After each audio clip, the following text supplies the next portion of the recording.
Picture this. The lights drop, the crowd holds its breath, and in the center you've got Steven Seagal and Rocky Balboa staring each other down. One is a calm storm who barely moves, the other is a Philly tank built out of grit and stubbornness. Technique versus toughness, Zen versus chaos, and tonight we are throwing them into the same cage. Before the fists fly, let's lock in the vibe. Seagal trained for real in Japan and built his whole style around redirection and effortless control. Rocky is the king of pressure, the guy who turns every fight into a test of willpower. Two completely different energies, which is exactly why this matchup hits so hard. Quick comparison before we go full simulation. Seagal uses timing, wrist locks and momentum to shut people down with barely any effort. Rocky is a pressure cooker who only gets stronger the longer the fight drags on. One fights like a surgeon, the other like a runaway freight train. Time for some fun facts. Seagal was the first foreigner to run an Aikido dojo in Japan, and stories about him breaking wrists without trying have been floating around for years. Rocky, the man trained in freezing Russia and came back throwing punches like he first them in a volcano.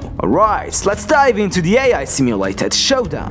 Round 1. Rocky steps in with a cautious jab, and Seagal instantly snatches the wrist and slides him off balance. Rocky pops up fast, annoyed but focused. For the rest of the round, Seagal keeps things technical while Rocky tests power shots, giving Seagal the round by control. Round 2. Rocky adapts, throwing fewer rushes and landing a heavy body shot that finally makes Seagal react. Seagal tries to tie him up, but Rocky shows him up and digs punches to the ribs. Momentum shifts hard, and by the end, Rocky clearly owns the round. Round 3, final round. Seagal tries to slow things down, staying technical and avoiding the brawl, but Rocky's pressure becomes a steamroller. He hits a lock, shakes it off, and lands a brutal hook that stumbles Seagal. The barrage keeps coming until the referee steps in, and Rocky Balboa takes the win. Too much pressure, too much power, and once Rocky turns the fight into the war, nobody survives it for long. If you want more wild crossover fights, hit like and drop a comment with your dream matchup. And make sure you subscribe so you don't miss the next AI-powered Showdown.